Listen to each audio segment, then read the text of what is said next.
नमस्कार, जय हिंद साथियों। ही खीखी जबरन गले पड़ो प्रधानमंत्री नरेंद्र मोदी जी ने देश को एक तोहफा दिया है, महंगाई का तोहफा। और वो तोहफा क्या है? घरेलू सिलेंडर का दाम 60 रुपए बढ़ गया, कॉमर्शियल सिलेंडर का दाम 120 रुपए बढ़ गया। और जानते हैं महंगाई क्यों आई? ये महंगाई आई प्रधानमंत्री की ही खींची वाली नीति के कारण। इस महंगाई का कारण सिर्फ और सिर्फ नरेंद्र मोदी हैं। जी हां, जानबूझकर इस देश को महंगाई की आग में झोंकने का काम भारत के प्रधानमंत्री ने किया। कैसे, वो मैं बताता हूं आपको। हार्मोज समुद्री मार्ग है जिसका 50% हिस्सा ईरान में आता है, और उस हार्मोज समुद्री मार्ग से प्रतिदिन 60% कच्चा तेल भारत का आता है और 50% गैस भारत की आती है। मोदी जी को यह बात मालूम थी, आपको नहीं मालूम? हमने भी रिसर्च किया, तब हमें मालूम हुआ। मोदी जी को यह पता था कि ईरान के रास्ते से ही हमारा कच्चा तेल और गैस आती है। तो आपने ईरान से अपने रिश्ते क्यों बिगाड़े? आप क्यों उछल कूद करके इजराइल पहुंच गए? 2 दिन पहले हमले के युद्ध के 2 दिन पहले आप वहां पहुंच गए, आपको फर्जी मेडल पहना दिया गया और आपको बड़ी बड़ी बातें आप वहां पे कह के चले आए कि भाई इजराइल तो हमारे लिए बाप का लैंड है, फादरलैंड। वहां आप पहुंच गए और जब आप वापस आ गए हिंदुस्तान, उसके बाद वहां युद्ध हो गया। खामेनेई की हत्या कर दी इजराइल, अमेरिका ने, जो वहां के सुप्रीम लीडर थे। आप संवेदना के एक शब्द नहीं बोलते उनके लिए। 160 स्कूली बच्चियां मार दी जाती हैं, आप एक शब्द नहीं बोलते।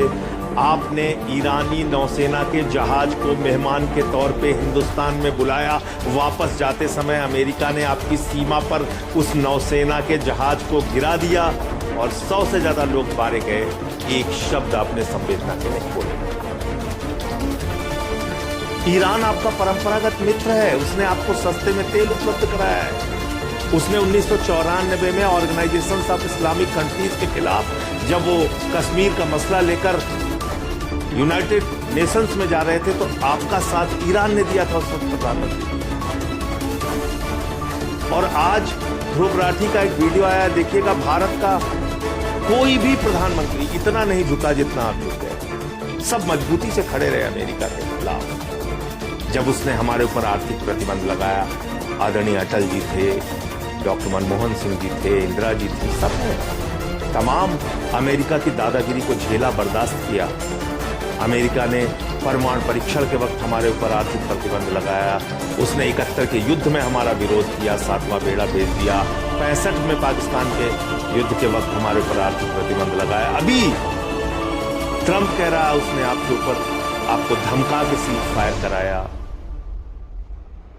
आपकी इज्जत, देश की इज्जत, हमारे बहादुर सैनिकों की इज्जत को तार-तार किया उसने। आसिम मुनीर, जो पाकिस्तान का सेना अध्यक्ष है, उसको बुलाया, उसके साथ लंच किया। शहबाज शरीफ, पाकिस्तान के प्रधानमंत्री के साथ लंच किया और बोला आई लव पाकिस्तान। उसके बाद बोला कि भारत और पाकिस्तान दोनों महान देश हैं।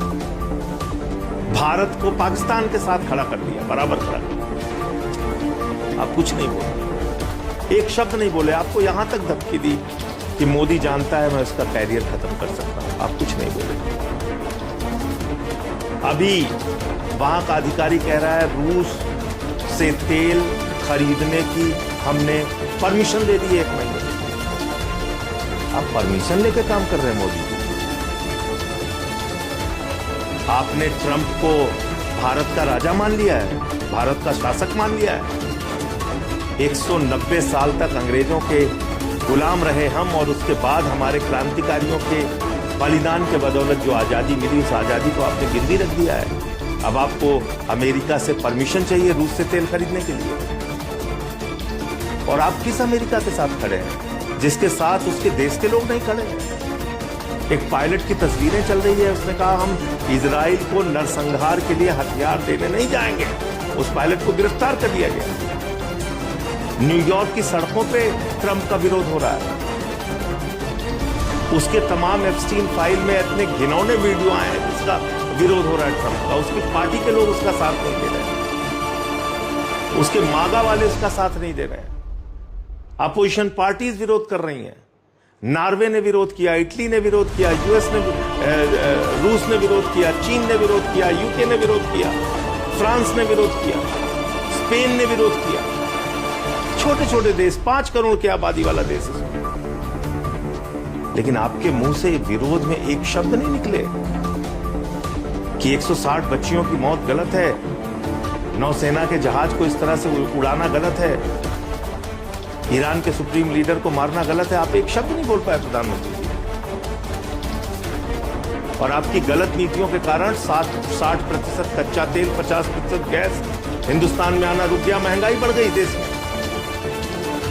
और इस महंगाई का फायदा कौन उठा रहा है? आपका सबसे करीबी दोस्त, वही भ्रष्टाचारी जिसके नाम आपने सारा देश नीलाम कर दिया है। देश के लोगों, याद रखो, तुम्हें पता होना चाहिए, अडानी ने 3 गुना गैस का दाम बढ़ा दिया। ATGL, Adani total gas limited, जाके पढ़ लेना, देख लेना। और इतना ही नहीं, अंधभक्तों, आप नेतन्याहू को जिताने के लिए पूजा कर रहे हो ना, वो नेतन्याहू कौन है? इसको भी जरा सर्च कर लेना गूगल पे, तुम्हें मिल जाएगा। नेतन्याहू वो है जिसका बेटा एक तस्वीर डालता है माँ दुर्गा की, ये आपत्तिजनक तस्वीर डालता है, जिसको गले लगाते फिर रहे हैं नरेंद्र मोदी, जिसको जिताने के लिए तुम लोग पूजा कर रहे हो अंधभक्तों। ये नेतन्याहू का बेटा माँ दुर्गा की ये फोटो ट्वीट कर रहा है, आपत्तिजनक फोटो, कुछ तो शर्म करो। इसलिए मोदी जी, आप एप्स्टीन फाइल के दबाव में हैं, पूरा देश जान चुका है। एप्स्टीन फाइल में आप बुरी तरीके से फंस चुके हैं। आपने इजराइल की पिछली यात्रा भी एप्स्टीन के कहने पे की थी, आप वहां नाचे गाए, जो आपने किया। इस यात्रा के बाद युद्ध शुरू हो गया, युद्ध के विरोध में आपने एक शब्द बोला नहीं, और अमेरिका का विदेश मंत्री भारत की धरती पे आके आपको अपमानित करके चला गया, कह के चला गया, हम आपको अपने प्रतियोगिता में नहीं खड़ा होने देंगे, हमने जो गलतियां चीन के साथ की वो आपके साथ नहीं करने देंगे। यानी आपको 2M दर्जे के नागरिक से भी कम हैसियत दे रहा है वो, फिर भी आपके मुंह से एक शब्द नहीं निकला। तो इसलिए आप एप्स्टीन फाइल के जबरदस्त दबाव में है मोदी जी। उसमें हरदीप पुरी जी फंसे हुए हैं, अनिल अंबानी आपका दोस्त फंसा हुआ है, उस एप्स्टीन फाइल में तमाम खुलासे हुए हैं। आपके दोस्त, जिगरी दोस्त अडानी को भ्रष्टाचार के मामले में सम्मान मिला हुआ है अमेरिका में। अब आप बोल नहीं सकते, अब आप कुछ नहीं कर सकते। इसलिए बेहतर यह है कि भारत माता के स्वाभिमान और सम्मान के लिए आप अपने पद से इस्तीफा दे दीजिए। आपको अपने पद पर बने रहने का हक नहीं है।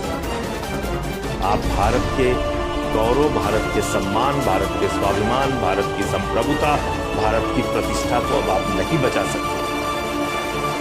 आपने सब कुछ गिरवी रख दिया अमेरिका के आगे। अपने पद से इस्तीफा दीजिए, और अब तो आपने इजराइल को फादरलैंड मान ही लिया है। उन्हीं की चमचागिरी कीजिए, अमेरिका की चमचागिरी कीजिए, देश को बख्श दीजिए। आज जिस तरह से दादागिरी करने पर अमेरिका उतारू है, सबको कुचलता जा रहा है। वेनेजुला पे कब्जा कर लिया, ईरान में घुस के वहां के सुप्रीम लीडर को मार दिया, आपको डराता धमकाता फिर रहा है। क्या आप समझ रहे हैं कि ये दुनिया के लिए ठीक है, भारत के लिए ठीक है? आपके लिए इजराइल फादरलैंड हो गया है, जिस इजराइल की कुल आबादी 97 लाख है और भारत की आबादी 144 करोड़। अमेरिका की दादागिरी देखिए, कह रहा है ईरान परमाणु हथियार बना रहा था, जिसका कोई सबूत नहीं मिला, और खुद अमेरिका के पास 5500 परमाणु बम है, 5500, 5500। वो दुनिया की निगरानी कर रहा है। इन सब विषयों पे आप कुछ बोल नहीं सकते। तो देश को बख्श दीजिए, अपने पद से इस्तीफा दीजिए, और भारत माता के स्वाभिमान और सम्मान की रक्षा करने में देशवासियों का साथ दीजिए। जय हिंद।